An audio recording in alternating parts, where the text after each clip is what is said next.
அன்னைக்கிளி வன்னைக்கிளி அப்படின்னு சொல்லிட்டு பாடல் தொடங்குகிறது. ஆமா, தங்கலான் படத்தோட ஃபர்ஸ்ட் சிங்கிள் வந்து ரிலீஸ் ஆயிருக்கு. ஜிபி பிரகாஷ் குமார் இசையில் பாரஞ்சித் இயக்கத்தில் அப்படின்னு சொல்லிட்டு. பொதுவாக ஃபர்ஸ்ட் ஆஃப் ஆல் வந்து எப்போ சொல்ற மாதிரி பாடல் போறதுக்கு முன்னாடி ஒரே ஒரு விஷயம் சொல்லணும்னு ஒரு ஆசைப்படுறேன். அது என்னன்னா, இப்போ பாரஞ்சித் அப்படின்னு சொன்னாலே இந்த பாரஞ்சித், சந்தோஷ், சனா அவங்களோட காம்போன்றது வந்து பயங்கரமான ஒரு காம்போ அப்படின்ற மாதிரி சொல்லலாம். ஸோ அப்படி இருக்கும்போது சனா இல்லாம இப்போ ஜிவி பிரகாஷ் ஃபர்ஸ்ட் டைம் வந்து பாரஞ்சித் கூட கொலாப் பண்றாருன்னும் போது கன்ஃபார்மா ஒரு கம்பாரிசன் எப்பவுமே இருக்கும். ஸோ அதனால இந்த பாடலை வச்சே நம்ம அதை ஒரு விஷயத்த கிளியர் பண்ணிடலாம் அப்படின்ற மாதிரி. ஸோ நம்மளுக்கு அந்த பாரஞ்சித் படத்துல வந்து சனா மியூசிக் இல்லை நம்மளுக்கு ஃபீலே ஆகல. இந்த பாடல் வந்து எனக்கு ஒரு ஏஆர் ஸ்டப்டு அப்படின்னு சொல்லலாம். ஒரு ஏஆர் ஸ்டாண்டர்ட், ஒரு ஏஆர் ரஹ்மான் வந்து அந்த படத்துக்கு ஒரு பாடல் அமைச்சா எப்படி இருக்கும், அந்த கல்ச்சர் பேஸ்டா அதை வந்து கமர்ஷியலா கொடுக்குது. ஏன்னா இப்போ பாரஞ்சித் படத்துல எல்லா பாடல்களும் பெருசா கமர்ஷியலா இருக்காது. எல்லாமே ரொம்ப ரூட்டடா, ரொம்ப ராவா அந்த மாதிரி தான் இருக்கும்.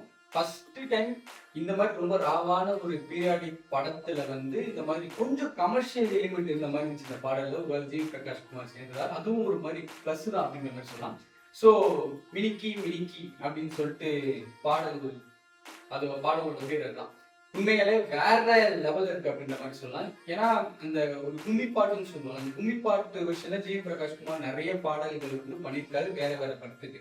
அது வந்து பேச்சுலர் படத்துல பச்சிகளா அந்த பாடலாம் இருக்கட்டும். அதுக்கப்புறம் வந்து யானை படத்தை ஏழை அப்படின்னு சொல்லிட்டு அந்த கும்மி பாட்டு, அப்புறம் வந்து அசுரன் படத்துல கூட ஒரு ஒத்த நில போல அப்படின்னு சொல்லிட்டு ஒரு பாடல், இந்த கும்மி பாட்டை வச்சு நிறைய பாடல் பண்ணியிருக்காரு. ஏன்னா அந்த பாடல்ல இருந்து இந்த பாடல் ரொம்ப தனியா தெரியுது அப்படின்ற மாதிரி சொல்லலாம். எனக்கு ஒரு மியூசிக் இன்ஸ்ட்ருமெண்டாகவும் கேட்கறதுக்கவே ஒரு மாதிரி ரொம்ப ஏஆர் ரஹ்மான் ஸ்டாண்டர்ட்ல இருக்குன்ற மாதிரி சொல்லலாம். எங்க மியூசிக் கரெக்டா யூஸ் பண்ணுவோம், எங்க யூஸ் பண்ணுறது ரொம்ப மினிமல் இன்ஸ்ட்ருமெண்ட் தான் யூஸ் பண்ணியிருக்காங்கிற மாதிரி. அந்த ட்ரைபலோட இதை வந்து பேஸா வச்சுட்டு அதுக்குள்ள ரொம்ப மினிமலான ஒரு இன்ஸ்ட்ருமெண்ட்டை யூஸ் பண்ணது வந்து ஒரு மாதிரி பயங்கரமா இருந்துச்சு ஜிவி பிரகாஷ் குமார். அதே மாதிரி அவருக்கு ஆஃப்டர் 1001 பெருசா இந்த மாதிரி கதை அமையல. கேப்டன் மில்லர் இந்த வருஷம் தானே கேப்டன் மில்லர், தங்கலான் அப்படின்னு சொல்லிட்டு ஒரு மாதிரி லைனா ஒரு அவருக்கு மியூசிக் ஸ்கோப் இருக்கிற மாதிரி நிறைய படம் அமைச்சிருந்து ஜிவி பிரகாஷ் குமாருக்கு வாழ்த்துக்கள். ஸோ பாடல்கள் உண்மையிலேயே வந்து நம்ம லிரிக்காலாம் பெருசா டீகோட்லாம் பண்ண தேவையில்லை அப்படின்ற மாதிரி எனக்கு வந்து. ஏன்னா பாடல் கதை சம்பந்தமா ஒரு செலிப்ரேஷன் சாங் எப்பவுமே பாரஞ்சித் படத்துல வந்து ஒரு செலிப்ரேஷன் சாங் கன்ஃபார்ம் இருக்கும். அந்த கடைசியில் சாப்பிட்டா பண்ற இல்லை வாங்கணும் போய் நெஞ்சிருச்சு காசுட்டா மோலத்தை அந்த பாடல் மாதிரி இது இந்த காலத்துக்கு ஏற்ற மாதிரி ஒரு நல்ல சூப்பரா எனக்கு அந்த லிட்டரலா அந்த பாடல் அந்த ட்ரைபிள் சாங்லாம் கேட்கும்போது எனக்கு ரஹ்மான் ஏன் சொல்றேன்னா அந்த ஸ்டாண்டர்டுக்கு இருக்கு. எனக்கு தாஜ்மஹால்ல ஒரு பாடல் கேட்கிற ஃபீல் அந்த மாதிரி இருந்துச்சு. உண்மையிலே சூப்பரா இருந்துச்சு பாடல் நல்லா இருந்துச்சு. அதுக்கப்புறம் உள்ள ஒரு சில கிளிம்ஸ் எல்லாம் விட்டுருந்தாங்க. அந்த கிளிம்ஸை பார்க்கும்போது எனக்கு ஆக்டிங்கா அந்த படத்துல நிறைய பேர் வாங்குவாங்க அப்படின்றது அந்த கிளிம்ஸ் டேஸ் ஆச்சு. ஏன்னா அதுல ஆக்டர்ஸ் நிறைய பேர் வந்து ஜூனியர் ஆர்டிஸ்ட் எல்லாமே இருப்பாங்க. யாரு ஆக்டர் யாரு ஜூனியர் ஆர்டிஸ்ட் ஒண்ணுமே கண்டுபிடிக்க முடியல. விக்ரமே வந்து அந்த கூட்டத்துல ஒருத்தராக தெரியுறாரு.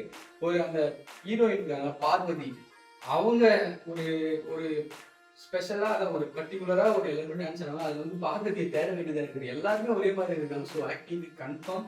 எனக்கு அந்த லுக்கே ஒரு மாதிரி ரொம்ப இம்ப்ரெஷன் இருந்துச்சு. பார்வதி அவங்க தான் பாடுறாங்க பாடல். ஸோ அந்த லுக்கே ரொம்ப டிஃப்ரெண்ட்டாக இருந்துச்சு. அவங்க ஏற்கனவே மலையாள இண்டஸ்ட்ரிலாம் பயங்கரமான ஆக்டர்ஸ்லாம் தெரியும்.